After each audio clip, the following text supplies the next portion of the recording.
if we flip to the next slide, these are the major phases of maturity that the folks at SPI were able to develop and capture and represent the various survey participants.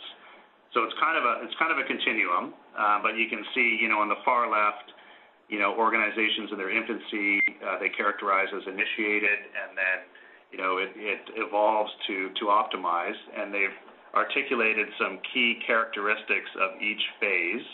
But I'll give you kind of a Coles Notes version of what the main area of focus and characteristics are by stage, and then talk a little bit about the results. So about 30% of the survey participants would sit in the initiated category, which is on the far left. And those organizations are often characterized by being opportunistic, informal, the staff wear multiple hats, they sell, they deliver, they, manage other parts of the business. And often success is defined by, kind of heroic acts on the sales or delivery side in terms of getting results. As those organizations mature, they would move to the piloted phase. In the piloted phase, there would be some repeatable processes, but they wouldn't be fully developed, maybe in a couple of the pillars. And there would be basic processes defined in those pillars. So basic HR processes, finance processes, basic processes around client relationship management, et cetera. And that would represent, as I said, 25% of the surveyed participants. 25% also sat in the deployed category, and deployed would have a strong focus on and actually evidence of repeatable projects. So they're delivering the same thing over and over and over again, and they would have standardized processes in all of the pillars and some alignment between the functional areas. So, you're actually representing yourself in sales and marketing in a brand that's congruent with the people that you have. Moving up the model to institutionalized, that pillar would be represented by very precise KPIs by each, main area in the model. So in finance, in HR, et cetera. Each pillar would be fully developed in terms of policies, procedures, processes, and there'd be a large focus on selecting the right kind of projects that are consistent with the kind of results that the firm wants to generate. And then the last category would be optimized. About 5% of the survey participants fit in this category. And obviously the pillars and the processes would be well defined. But the difference between these organizations is the focus on, staff collaboration and focus on continuous improvement in all of the areas. So they're always looking for those little incremental things that will drive additional revenue margin. And I'll talk about some examples a little later on. So that's kind of the maturity model and the characteristics. And, the kind of question is, sort of so what? And if you look at the next slide, this is a depiction of how the revenue, profit, and key metrics of the survey participants would vary by the level of maturity in that model. So you see level 1 and level 2, so the initiated, piloted kind of level of maturity. EBITDA results in the 15% range. You can see the revenue per consultant is far lower than the more mature firms. The project size is lower, and the subsequent gross margin, subcontractor margin is less. As the organizations evolve and grow and develop those pillars to a more full extent, the results in all of those categories tend to go up. So basically the message was, developing those pillars, developing the processes, and some of the more robust capabilities would lead to higher levels of profitability. Okay, so if you look at, kind of what major themes, and I'm not going to read all the statistics here. I think there's some really good sort of facts here, but what are the main themes by functional area? And this is really about the firms at the top 15 or 20% of the survey, the ones that are really demonstrating significant results. In the finance and operations area, they had a very strong focus on integrated applications between the various pillars and between the various functional areas. And the finance organization is really proactively out supporting the other, supporting the professional staff, supporting sales and marketing, providing value to those organizations. And hence you see that the more revenue per employee, and stronger margins. On the human capital side, the leaders, they had a heavy emphasis on staff training, very robust capabilities around performance management, career management, and they really had an emphasis on work-life balance and creating an environment that would retain and attract employees. On the service execution side, very big investments in the leaders around improving, evolving their methodology so they could get to that level of consistent, repeatable delivery. And, they had, published best practices, tools, et cetera, and you can see the results around project execution and the referenceability of clients. And then the final pillar around client relationship management, leaders had an emphasis on developing their business development function, of fairly significant investment in sales and marketing, and a dedicated solution sales force. So, they would have salespeople that would be out proactively in the market selling solutions that were consistent with what they were able to offer to the market. And you can see some of the facts and figures on pipeline and backlog as a result with those leaders. Okay, next slide. So this is kind of metrics that were sort of prevalent in all the firms across the survey.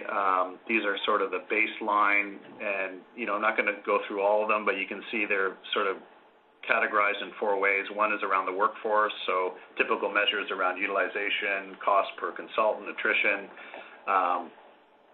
some client satisfaction measures around the performance of top clients, are projects healthy, referenceability, KPIs around revenue, backlog, billings, et cetera, and then a series of measures around margin, both subcontractor and gross margin and project margin. So this is kind of the baseline KPIs from the survey. And then the next slide really talks to, this is looking at those different quadrants, and these are the results from the leading firms in some of those categories. So again, this would be kind of the top 20%, what are they achieving in workforce plan, client satisfaction, revenue, and margin.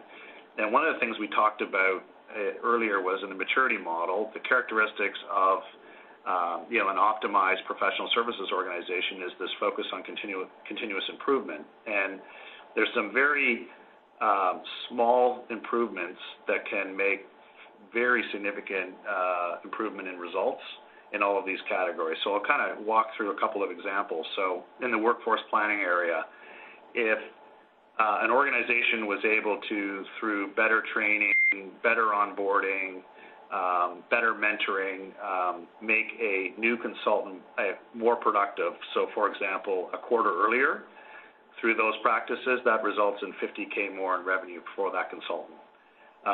If through better back office administration processes, the consulting staff are able to reduce the admin hours by 1 hour a week, that will result in an additional $10K in revenue per consultant. So those are the kind of the very specific things that some of the optimized firms work towards.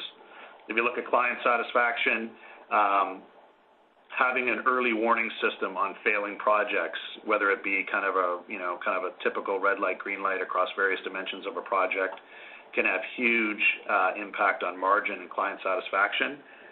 If you look at day sales outstanding, moving from 70 days to 60 days would result in a 0.4% improvement in cash flow. On the revenue side, incremental improvements in utilization, for example, a 1% improvement in utilization is $2 to $3K per consultant, and an increased billing rate of $10 per hour would result in $14K in additional revenue per consultant per year. And then on the margin side, obviously the leaders are focused on improving, working on higher margin deals. That's why they're very selective about projects and clients. Improving subcontractor margin, for example, is another area where you would get a reasonable lift. So a 10% improvement in subcontractor margin would result in 1 to 3% margin improvement. And a lot of the leaders have a very heavy emphasis on reducing non-billable expense. So those are sort of some examples of small improvements that optimized firms would make that would result in huge improvements in overall profitability of the firm.